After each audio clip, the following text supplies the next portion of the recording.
All right, welcome everyone. My name is John Carl, and I'm the program chair for the Material Writers SIG. And tonight we have Fiona Wall Minami as our special guest. And we're going to be talking about the British ELTons Awards and also her textbook, Escape the Classroom, which has been is a finalist for this year's awards in innovation, I believe, in English education, something like that. Yeah, it stands for English Language Teaching Innovations. So you squeeze it to ELTons, or I've just been saying ELTons. Some people say ELTons. And nothing to do with Elton John, right? It's not an Elton. Yeah, he's actually hosting this year. Oh, fantastic. No, he isn't. No, he isn't. Okay. I'll start out with a short slideshow, and then we'll get started. So can you see my slides? Is that all right? Is that good? Yeah. Okay, so this is the title, British Council ELTons Awards. What's it all about? How to apply, become a finalist, and win with Fiona Wall Minami. She's a finalist this year. There's a QR code here, and I'm going to put the link in the chat. So if you want to get a copy of this presentation, this slideshow here, I will put it in the chat now. It has some links to Fiona's textbook and the publisher and stuff like that. So if you want to click on the link or check on the QR code, you can do that. All right. Okay, so I won't read the abstract, but Fiona's been here for 20 years. She's been teaching at Kumamoto University and also runs a language school for over 20 years. She's written several books. And this is her latest one, Escape the Classroom. And I guess she'll be talking about that later in this presentation. Okay. The first half of the presentation will be about the ELTons. Okay. And some people may know what the ELTons are. Other people may not. I know just a little bit about it, but I know it's quite prestigious, run by the British Council. So Fiona will inform us about that. And then we'll check out Escape the Classroom. And right now, I'm going to show a short video clip, and I'm going to optimize it for video, so you won't see my face. And it might be a little bit loud. Yeah, sorry about that. Yeah, get ready for the adrenaline. I mean, it's like going to a Hollywood blockbuster, so please be prepared.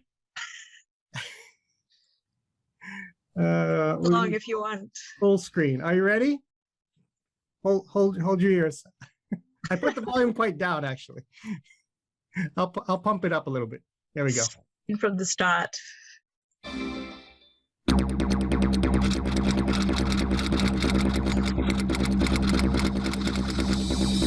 The puzzle-based missions in this cutting-edge book bring together students with diverse and unique skills in a dynamic language learning experience. Together, they solve problems, make plans, communicate, and actively participate with one common goal: to escape the classroom. Okay, that was pretty good. Yeah, I enjoyed watching that so much. Very different from the rest. like a blockbuster. Yeah, it's fantastic. Okay. That's what we were going for. All right. So the publisher, I'm not actually sure how to say it. Could you say it for me, please? Perceptia Press. I've Perceptia Press. Perceptia Press. Yes, I learned that within the last week. Perceptia. I like that. Yes. Perceptia Press. Okay. You can check out the publisher's link. I think it's up here, and see what they have there. And also, your distributor is English Books Japan, I believe, right? Is that in Japan? Yep, it's English Books Japan. Yeah. Overseas, it's BEBC. Okay. Bournemouth English Book Center. Okay, so you can check out her book in Japan on English Books, right there. And those are a couple screenshots of her. We might actually do some of those puzzles. And this is our Material Writer SIG page, etc. Okay, I'm going to stop my sharing, and I'm going to give it over to Fiona. And should I start with a question, Fiona, or please do, because I'm in a state of panic when you suddenly said you're going to throw it over to me. I'm like, oh, should I prepare? We're going to talk about the ELTons. Can you just briefly describe what they are? Yeah, so the ELTons Awards have been around for, I think, 19 years. This is the 19th year, and they're organized by the British Council, but they are a worldwide award. And this year, I think there have been applicants from over 50 countries, so it really is global, and they tend to get applicants from 6 continents. And this year, I believe in total there were 180 applications, 180.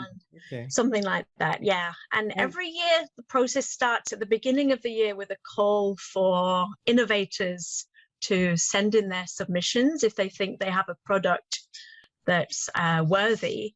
And I mean, I didn't know in advance too much about the ELTons. I thought it might just be something about textbooks, but it's actually covering websites, apps, projects, products, books, any kind of materials related to English language teaching.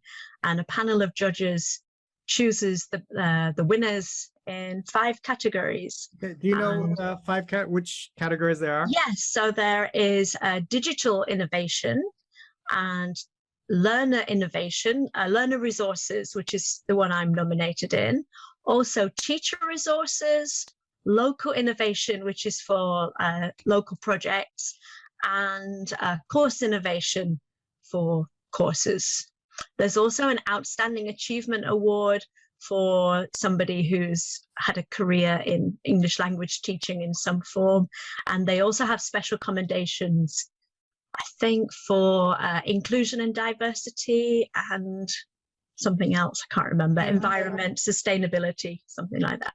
Okay, Fiona, before we continue on, if anyone in the audience has a question, please just raise a virtual hand, or actually we've got a small group here, so just turn your mic on and ask away. So that would be nice, I think. So if you have a question during the talk, please ask.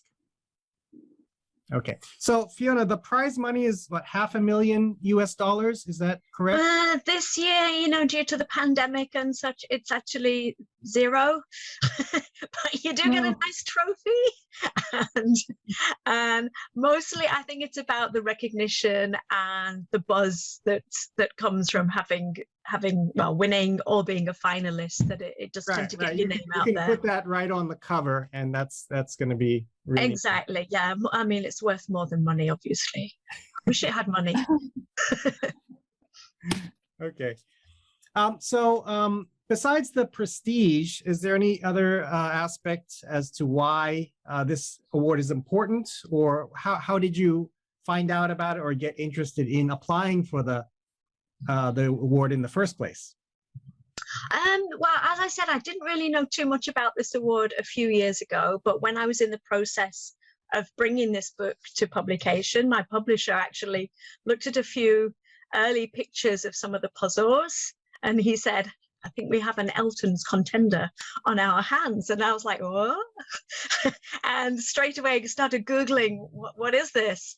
And then it was always in the back of my mind, like, wow, ELTons, that could be really cool. And obviously, you know, you have to put that to one side while you're working on writing a book.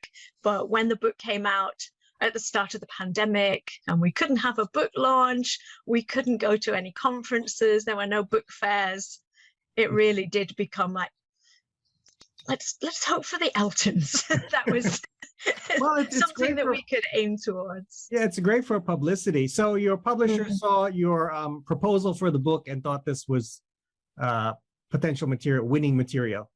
Yeah, I don't know about winning material, but a contender was the word he used. I'll take that. Yeah, I'd like to be a contender. So yeah. Oh, did you apply yourself, or was it through the publisher? How did the application process go? So yes, it was through the publisher that they sent in the submission, but I was very involved, obviously, because I know my book better than anybody. So I was involved in writing the submission, and we also had to include, I think there was a rule of 1 image.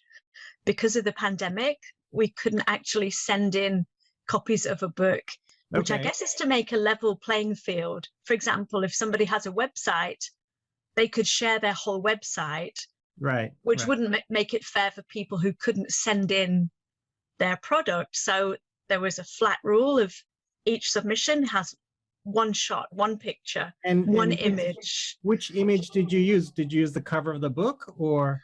I think we tried to cheat it a little bit by having the cover of the book sort of spliced with one or two of the pages all in one shot. Yeah. Well, that was probably smart. The classroom, you know, I think we're all about working the angles and thinking outside the box. But yeah, one image was all that we could use. A lot of it was about the written submission, obviously, and trying to demonstrate how the book is innovative, because that's what the awards are all about. It's not about what book is a bestseller or what product, you know, is fashionable right now. It's looking for innovation, what's unique, what's gonna change the way people learn, right? And that's what they seem to be looking for. Yeah, let me just put an image of your textbook on here real quick. Let's see if I have one here. Yep. Okay, that's the cover right there, and we'll talk a little bit more about your book later. But it does look quite interesting, and the artist Michi Matthias. Michi Matthias. Yeah. Yes. Yeah. How did you? How was the? Because I know it's you submitted an image. How important was the artist in this process?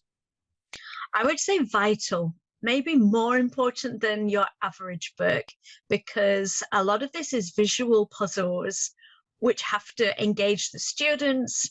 They have to be appealing to the eyes.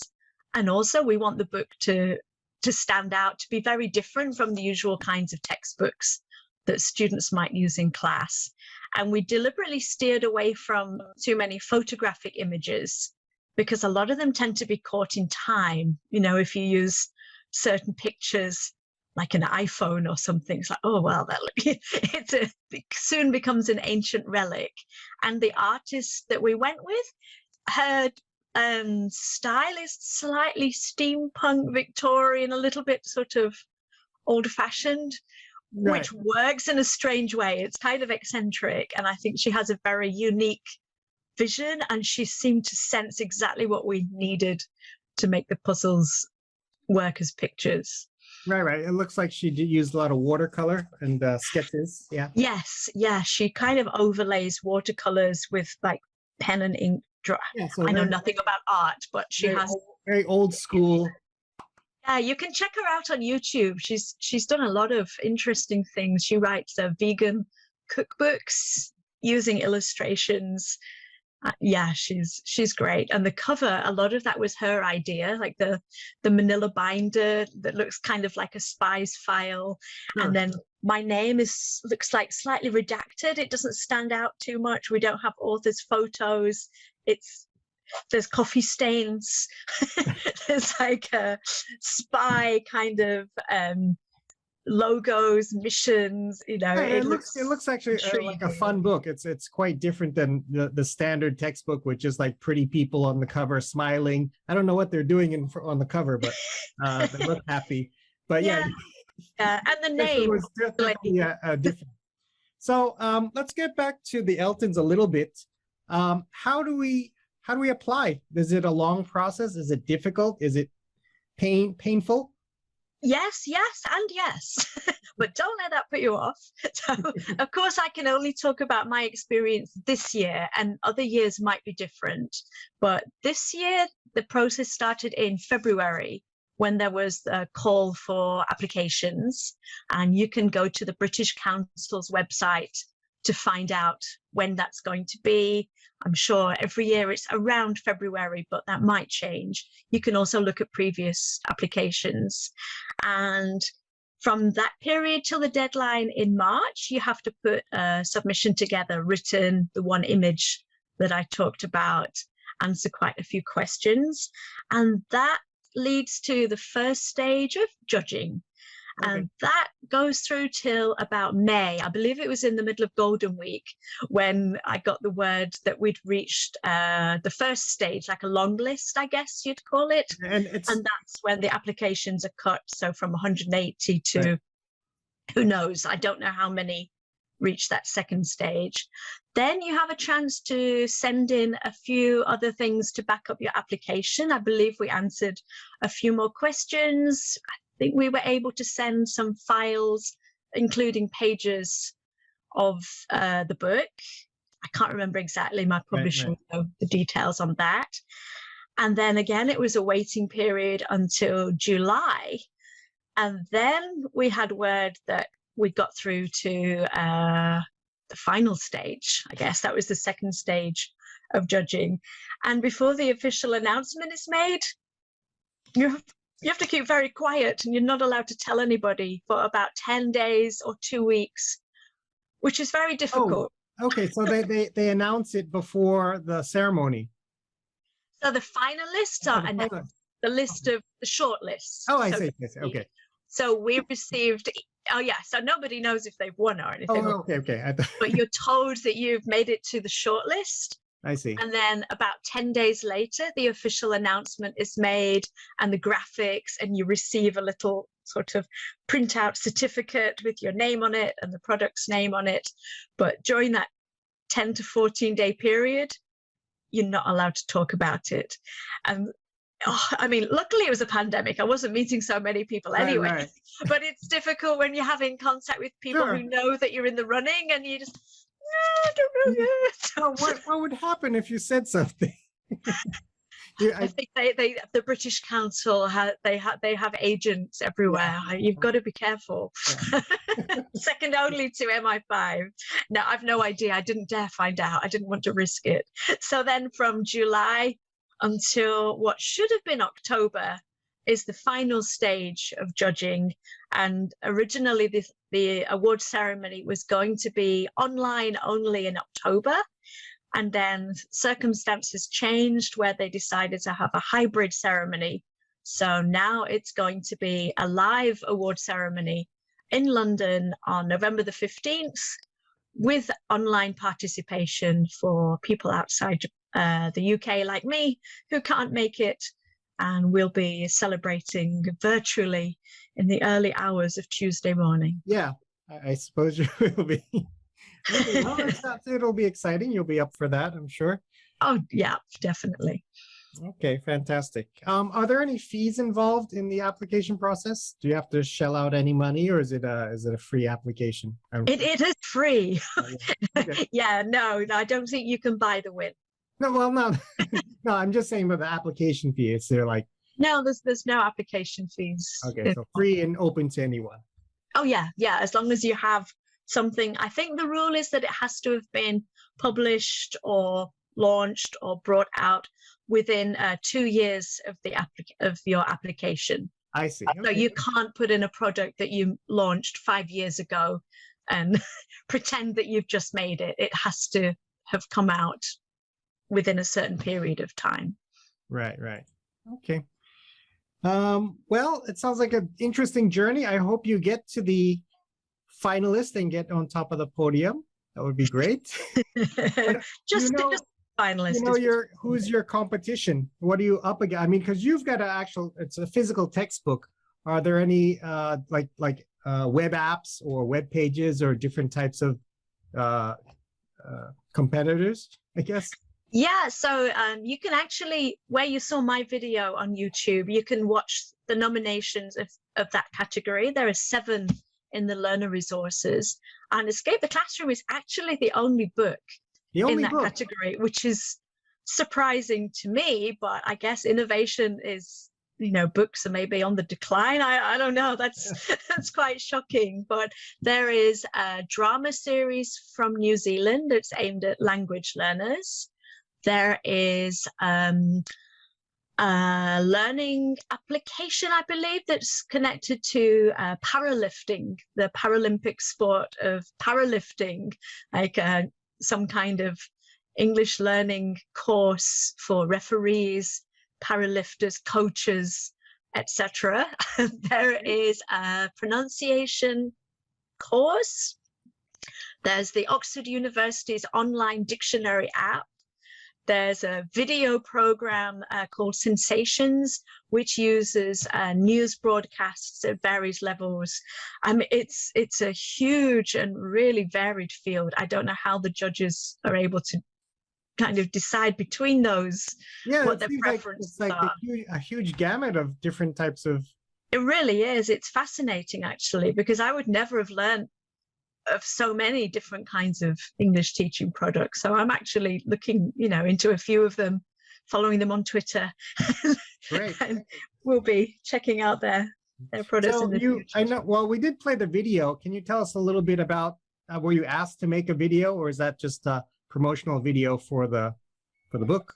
Yeah. So, well, it will be in the future, but it was actually part of the final round. I don't believe it's connected to the judging, but the finalists were all asked to submit a 30-second video related to our product as a promotional piece, and they'll be shown at the award ceremony. So when like the Oscars, when they say, and the nominees are, and then they show a little trailer for each film, it's the same kind of thing where they show 30 seconds of each of the nominations.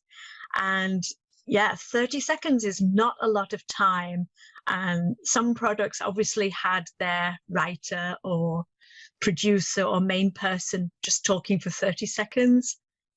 I was like, no, we're not doing that. So you went to Hollywood and got a proper script writer and production. Yeah. I mean, it cost millions. It was, fortunately, the publisher's son is quite a good musician. So we had the music that was something that I really wanted from the start. I was like, let's have some cool music, and the clicking typewriter keys. It's like, let's have some cool typing. And I just wanted to use that very short space of time to show as much as possible what the book is about, and show that it's fun and it's, we're not taking ourselves too seriously. And I thought it was let's try to liven up the ceremony, because I'm sure there's going to be, it might I think that was certainly one of the more exciting promo videos. I did watch a few of them. Quite exciting. So who did the writing for the storyline in the video? Was that you? That was mostly me, although we did have a lot of back and forth, because what you can actually fit into 30 seconds, we kept needing to adjust and cut, and how many seconds should we stay on each shot. I wanted to have more photos, more images of students using the book. Right.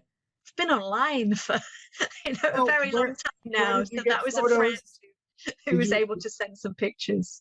I'm sorry, where did you get the pictures from of the students using the book? So my great friend Claire, who was using the book with her high school students, had very cleverly managed to get some video footage and photos of her students doing the cutting puzzle for one of the puzzles at the back of the book. And she very kindly sent me some of those pictures, because I just didn't really have anything great from my online classes that would have demonstrated what it looks like in real life. Right. So you worked with, I guess, a production team, or how many people were involved in the video project for this? Total four. Let's say four in total, including Paul Lewis's son, the musician. So the illustrator, Michi, and me, and Paul Lewis from Perceptia Press were basically the whole team in every aspect of the book. Like one writer, one illustrator, one everything else: publishing, editing, layout. So you've worked with, well, obviously you've worked with these creators, or for the whole book project, right? Same team members? Yep. And the three of us, like that is, so we went into the ELTons as our team of three, and it literally is three people. Like I can say hand on heart, we are the three people who made this book. Okay, fantastic. So it looks like you have a wonderful team to work with. And yeah, it's too bad we've never actually met in person, but one day that might happen after the pandemic. I'm looking forward to going back to the UK and having a chance to meet them. Okay. Well, let me put a question to the audience. If anyone has any questions about the ELTons. I think we're going to transfer over to the next part, but if anyone has any questions about the ELTons Awards, please raise your hand or turn your mic up, and Fiona will answer them.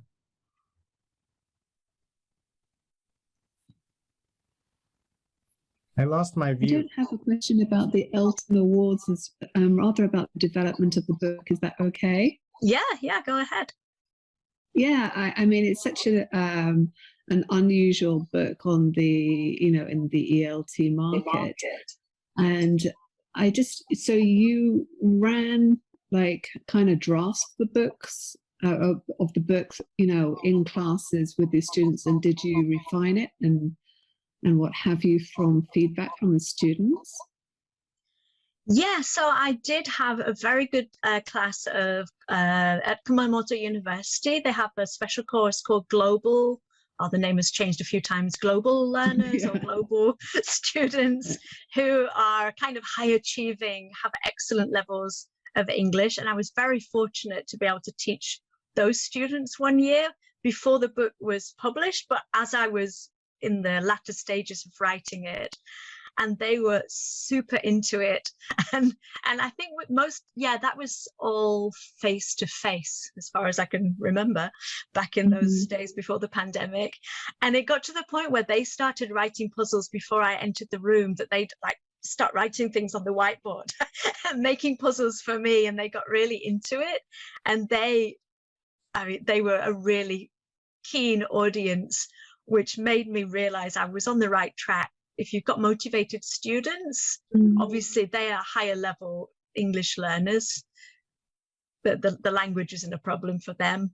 But yeah, so I started out trying out a few puzzles with my students, but it kind of developed before that from writing quizzes and making games, and obviously from my love of escape rooms. So yeah, I used to sometimes make strange puzzles that I would bring to a quiz night. And like, okay, I've got this box with a lock, and you've got to figure out these questions and solve the mystery to open the lock. And that was probably what led into writing a whole textbook based on escape rooms. Okay, so Fiona, actually, I've never been in an escape room. Well, can you just give it like a brief description? Because I think I've heard of them, but I've never experienced them. And it seems like you like to. Yeah, you're gonna have trouble stopping me on this topic. I'd really like to ask everybody here, though, like maybe you could do a raised hand emoji or something if you've been to an escape room. So if you see the emoji button, has anybody been to one? I see Forrest, yes. Oliver, no. Paul, no. I'm no. Lottie, have you been in one? Oh no, I'd like to. There's one in Fukuoka, but I've been meaning to go. I have to wait until my youngest is old enough. Yeah. Hey, I'll come and join you in Fukuoka. The one there is really good. Yeah. So escape rooms are something I came across 6 or 7 years ago in an in-flight magazine while I was traveling back to Japan from Europe. And I just came across an article about the escape room scene in Budapest, and how old buildings were being transformed into this new cool activity that was kind of changing the scene. And it referenced Crystal Maze, which is a British TV show. Yeah.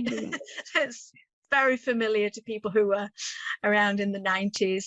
And also Survivor, which is my obsession. I'm crazy about the TV show Survivor. And instantly I knew this is for me. And so I planned for the very next time I could get back to Europe, going to Budapest, going to do escape rooms. I went to my first one actually in Fukuoka with complete strangers, because none of my friends wanted to go and they thought it sounded weird. So I joined 2 university students from Oita, and we started out in this room handcuffed together. I was like, what have I done? This is bizarre, like even worse than I expected. But we were a terrible team because we didn't know each other. We didn't communicate very well, and it was all in Japanese, but it planted a seed that, yeah, I'm going to get to Europe. I'm going to go and do some escape rooms. And I became slightly obsessed, and I've done about 50 now in various countries. No. And in the pandemic, I've been doing a few online, but obviously it's not as exciting as the real thing. Yeah. And So at some point, I had this vision: escape the classroom. So Fiona, Just that. Fiona, when you get into the classroom, do you lock the door and shut the windows and tell your students? That would not be good. No, this is a common misconception that escape the classroom, escape rooms are just about locked rooms and getting out. I mean, most of the commercial ones are, but it's not about, you know, fighting your way out of a claustrophobic space or any of that. It is about solving problems and like working through a mystery of some kind. There's usually a story, a narrative that you're going to go through, and often it does end in getting out of the room, but it doesn't have to be about locked rooms and feeling enclosed or in a tight space. Although 90% of the ones I've done have basically been that. But yeah, no, I would never lock my students in a room. Laura, you got a question or a comment? Yeah, sorry, I have another question. My next question is about resistance, actually. Your book is so unusual, right? It's all about fun, it's all about puzzles. And even just in my own circle of learning, I remember once we had like mini tests, and one of the things that vocabulary, and I'd give like hints, you know, for the students to be able to complete like this vocabulary section. And I had such resistance from the other teachers who were like, no, we should be testing the students, you know, this is not meant to be a game, this is not meant to be fun or anything, you know. And so I was wondering, you know, and so I revamped everything and made it all my materials to a very traditional format, but, you know, just to keep the teachers happy much more than the students. So my question is like, have you had resistance, you know, from English teachers in the field, you know, about using something that's actually very fun and doesn't look like other ELT materials at all? I mean, this is the thing, that it's teachers who choose textbooks more than students, right? And a student who saw the title Escape the Classroom was like, yeah, that sounds cool. Right. But you do have to sell or target your book towards teachers. And that, I mean, I did get a lot of refusals from large publishers, Japanese publishers, who were not really interested in the book. Perhaps because of what you said, that academically leaning or traditional leaning teachers might not go for it. And also that it doesn't teach in a traditional way, you know, it doesn't lend itself too easily towards vocabulary tests, for example. But there are a lot of teachers out there who are kind of experimental or looking into new ways of teaching, task-based teaching, puzzle-based learning.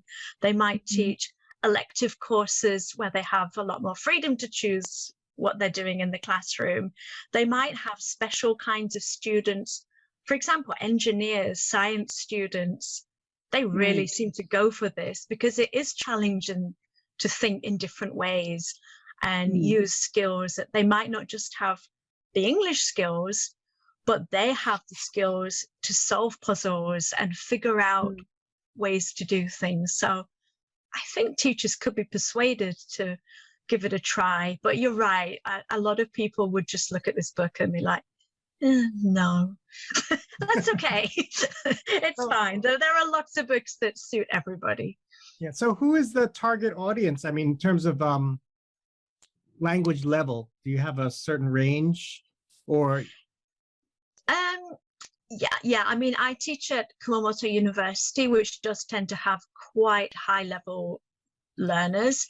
And I haven't used it so much with some of the students I teach at other colleges.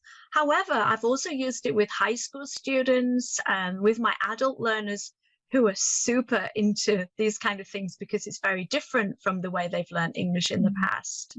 So I think a lot of it is students who are looking for something new. And I think you'll find that in the pandemic, where so many students have really passive lessons and they're just set tasks to do online, read this, watch this video. I mean, that's the only experience I've had is teaching with this book during the pandemic.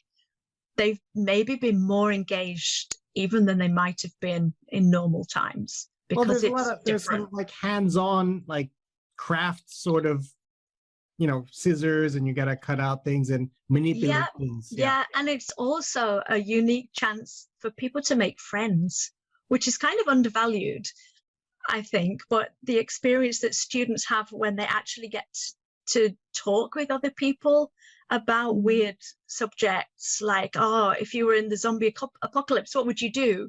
Or, would you choose to go to a new planet or stay on Earth? What are your reasons? These are not topics that usually come up in conversation. Exactly, shared experience. And going through the feeling of being in a team and on a mission together and trying to score points. I don't think you can put a price on how important that is at a time like now, when people feel so isolated and separated from each other and unable to do a lot of those normal things and the things that students would usually have been doing to make friends. Those have been cut off. So a lot of the feedback has been, I really made a lot of friends through these silly missions and silly games. That's great. What happens, like, because usually in a university classroom we have 90 minutes, right? And these seem like, I don't know if they're they're not really open-ended, but it's hard to, I would think it's hard to manage the classroom, because if they don't know the answer and they're stuck, what do you do in that sort of situation when they're just pulling out their hair and they can't escape? Yeah, well, they're doing a lot of these tasks in breakout rooms in teams, and so I'm spending a little bit of time visiting each room to check everybody's doing okay, and I'll also broadcast hints. And sometimes there's a time limit. You have 7 minutes on this task. Sometimes it's a race. The first team that thinks they have the answer race back to the main screen. First team to get back with the correct answer gets 5 points. The second team gets 3 points. So it's a race against time to try and solve it quickly. But yeah, I do drop hints in the chat, and in the teacher's guide, I have like a 3-hint system so that teachers can drip feed hints if they need to help the puzzles. Okay, and I looked through the book. I got a copy of the book, and I didn't notice any answers in the book, and I was stumped on some of the puzzles. So I'd like to know the answers. Where can you show me where they are? Yeah, you see, this is where I make the money, that people are so frustrated that they can't solve it, that then they'll bribe me to get the answers. But no, this was very deliberate, because I know I'm such a terrible cheat when I do crosswords. Yeah, I was looking in the back and trying to turn it upside down because I figured that's where the answers would be. Initially, I thought that's what we might do and what we probably should do. But then I thought, I'm so lazy that if I can't figure something out, I'm so tempted to just look at the answers. And I know what students are like. They would totally do that. And so we decided, no answers in the book. The teachers can download a teacher's guide and they have the answers, because teachers also might be pulling their hair out if they just can't figure something out. And a friend of mine who decided he was going to try out the book with his students in class, he went through the textbook, obviously, before he started the lessons, and he kept messaging me like, can you give me a hint? And I'm like, let me tell you about this teacher's guide. But first I didn't, just to see how he got on. So yeah, teachers do have access. They can contact the publishers and they can download a teacher's guide, but that's kept very far away from students. And it's really nice, actually, because there are a lot of hidden puzzles in the pages that we don't do in class. And I tell students, oh, if you want to try this after class, you want me to check your answers, send me a message. And it's a nice way to see that students are engaged, that they're trying out the puzzles that they don't even need to, or they're not homework. Do you want to share one of the puzzles with us, and we can figure it out. Yeah, let me Fiona, can I see. just ask, just sort of related Yes. to your last point there? So yeah, if the kids were really curious about them and kind of tried to solve them before class, like someone might be really into it and kind of try and solve the whole semester's puzzles in the first few weeks or something, can that like spoil the process in classes if there are some who have kind of worked ahead, or are there? A very good point. Yeah, I did have an adult student who totally ruined it by doing that.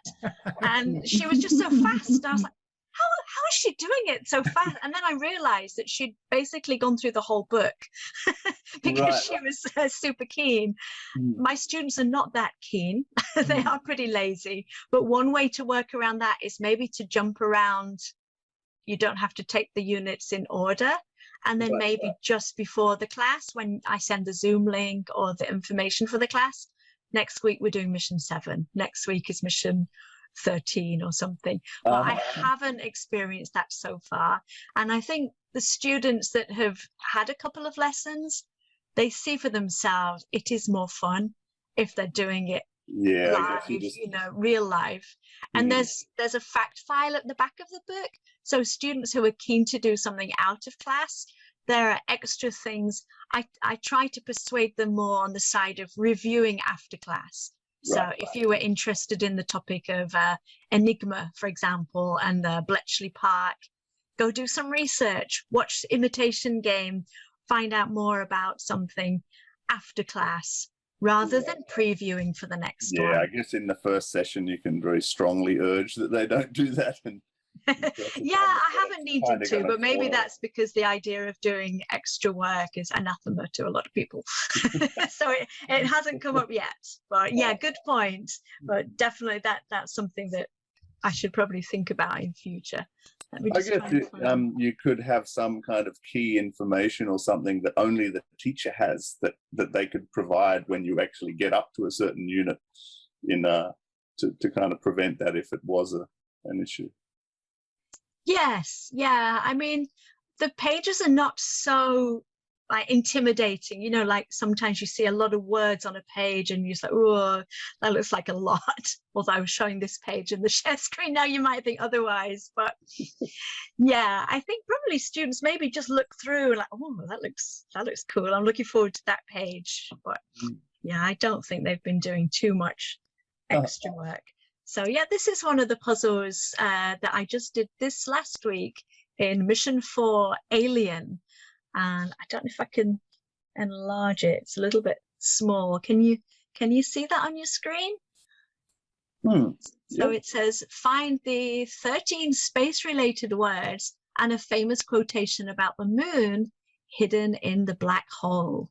So if you might have to, students will be obviously turning their book around. Shout out if you can see any space-related words in there. There's rocket. That's the first. Rocket, yep. Neil Armstrong. Okay. Very good. Yes. Yep.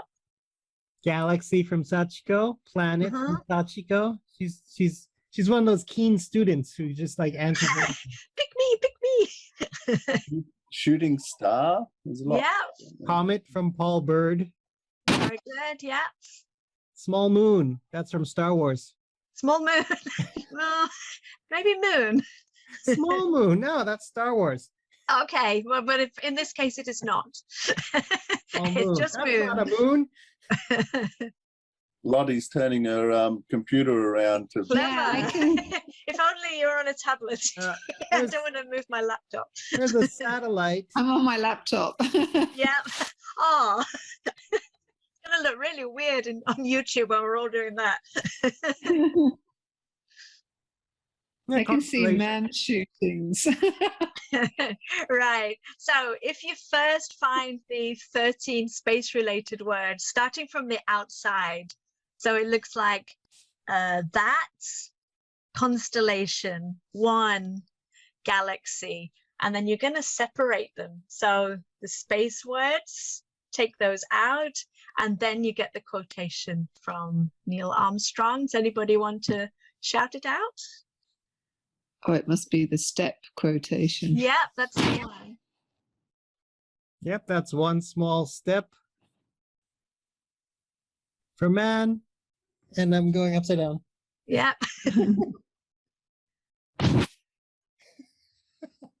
This is hurting my neck. Yeah, okay, well, one giant leap for mankind, Neil Armstrong. Yes. Yeah. So it's quite a good collaborative task because students, like you were doing, can shout out the ones they've seen and they're racing to find it. Somebody else who might go straight to the Neil Armstrong, like one of you cleverly did, and then they could be like, oh, yeah. They probably know it in Japanese. They might not know it in English, but it's that team aspect of each person's individual skills pulling together, and then it's a race to get back to the main screen and tell me the quotation. They don't actually need to say the space related words. And then something they could do for review after class, because they'll have written them in the box below the black hole, is to review those words. I mean, you could do some extra kinds of vocabulary activities towards them also. I'll stop that share.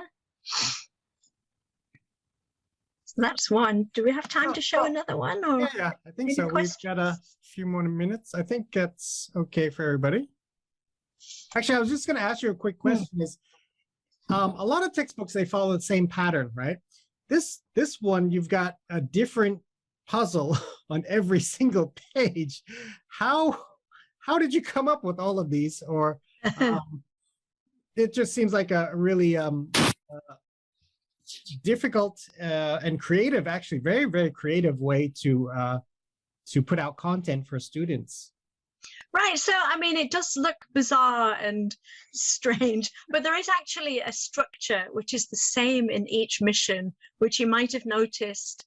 There are 6 segments in each mission, which begin with the letters E, S, C, A, P, E, and that is usually E for enter, which is a kind of entry-level vocabulary connected to the topic, idioms, expressions, sometimes phrasal verbs, for example, followed by S, which could be sort, some kind of sorting activity, putting the words, for example, in survive, which words are connected to disasters, which words are connected to items in a survival kit, which words are, I forget the other one.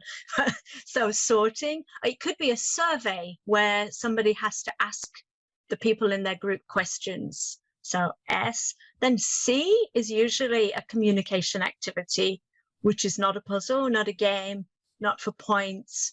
It's to get students talking about the topic. Then it goes heavy into the puzzle mode. A is often answer. P could be play, some kind of game, a puzzle. Yeah, mainly those two. And then E always ends with the final escape challenge. So there is a loose structure, and every mission involves elements of communication, teamwork, learning language related to the topic. And if you look down the introduction, the first page, you'll see each mission, actually the letters escape challenge. So E is Enigma, S survive, C clock. So in a lots of little classroom, Easter eggs. I imagine in a classroom, you've got them working in groups and they're talking, trying to figure this out. Yes. What about you can hear what the other group is saying, or the eavesdropping, trying to get a hint. What do you do about that, or how does that work? Well, if you speak too loudly, you're lost. If somebody's clever enough to eavesdrop, I'm like, yep, fair play.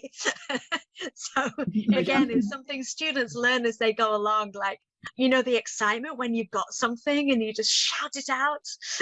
I guess they catch on to that pretty quick, right? That they don't shout out the answers. Yeah, I did find it when I was able to do a few face-to-face classes, that having only one of me and maybe 6 teams throughout the room, and when they've solved something, they'd be raising their hand and calling me, and I'm like, which one got it first? And then having to keep the scores on the blackboard, and they took it so seriously.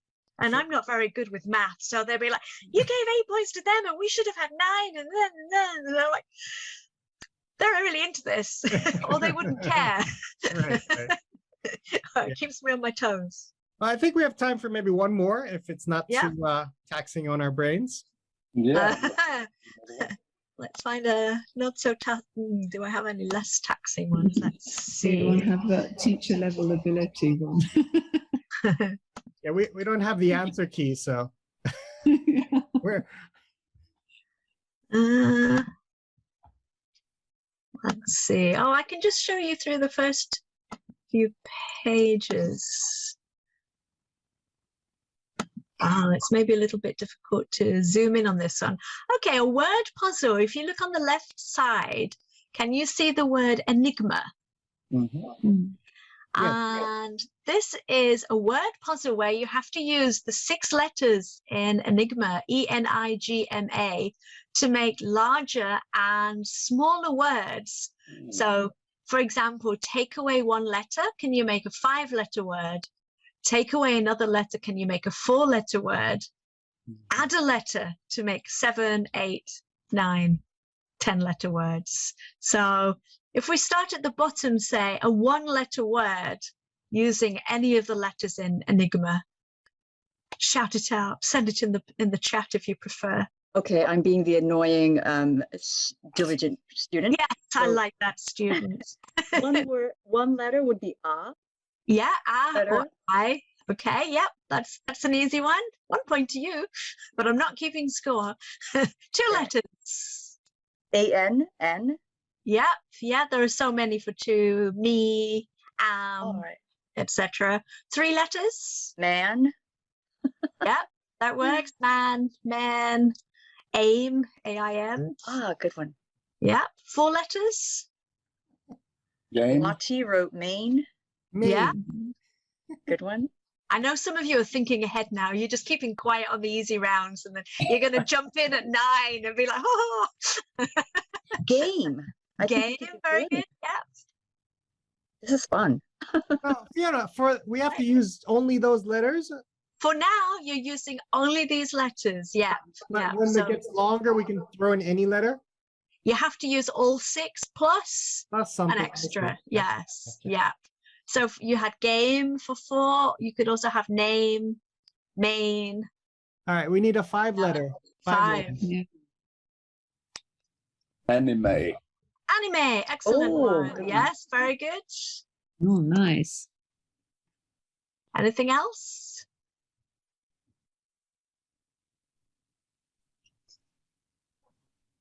I haven't checked the chat, but image is also possible. Ah.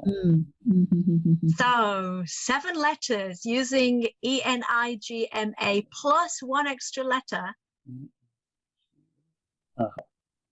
Imagine. Imagine. Imagine. Brilliant. Very Wow. good. Any other ideas? I sound like such a teacher when I say that. Anything else? You could also have meaning, Ah. Right. which is a good one. Yep. Then 8 letters. 8 letters. Imagine z, put an S on it. Excellent. Yep. Yep.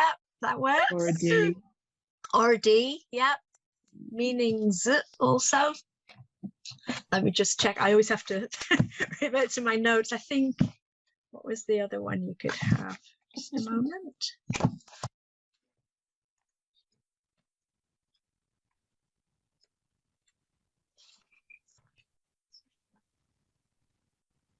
Yeah, there are a few you can have. I'll let you think about it after class.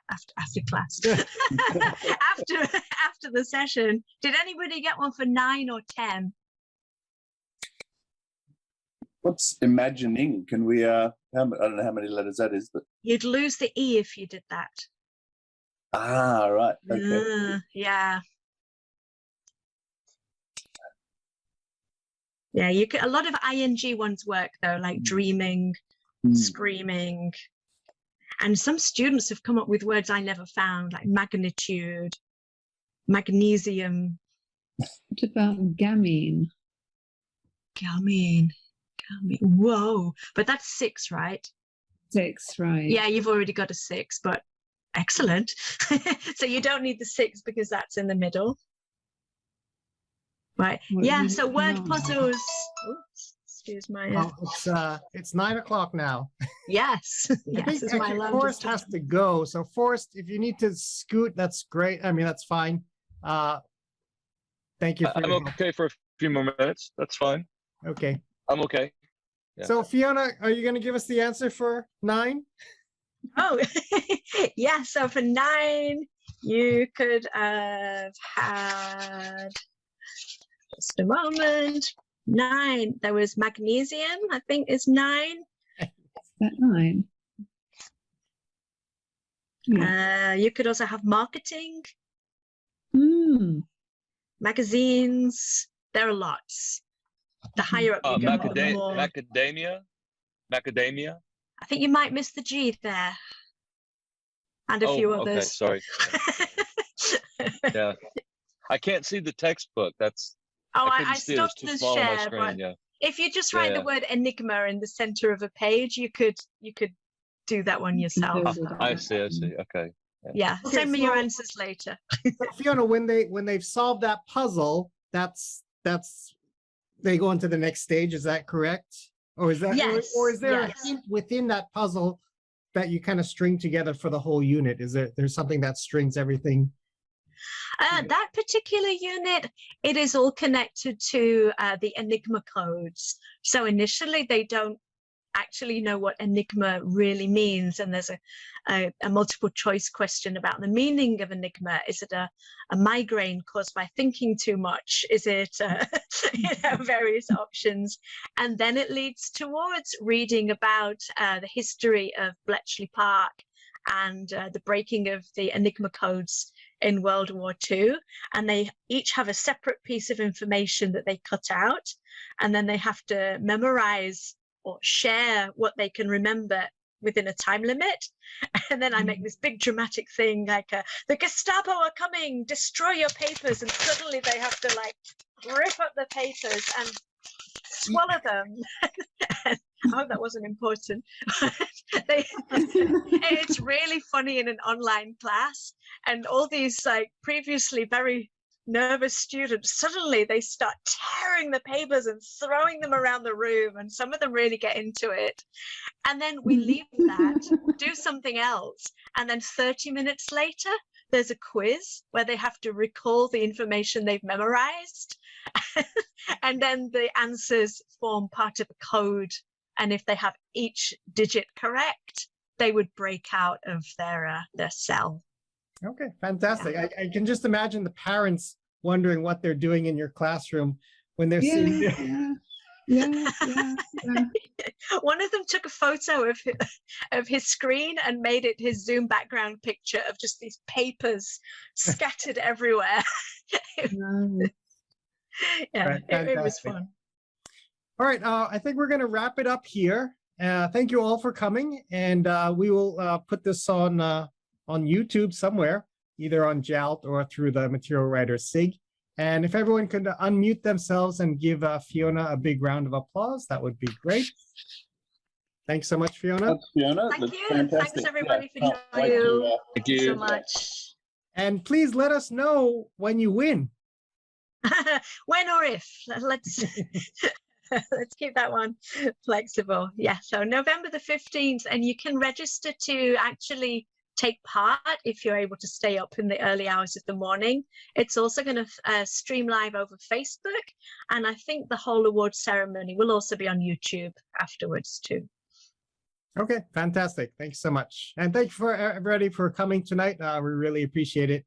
And hopefully see most of you or some of you at the JALT in a week. Yeah, next weekend. Thanks a lot, John. Thanks, Cheers. everybody. Thanks, everybody. Good night. Thank you so Thanks, much. John. It's super Thank fun. you. Great, thank you. Actually, I already bought your book during the session along with new masks. Cool. Thank you so much.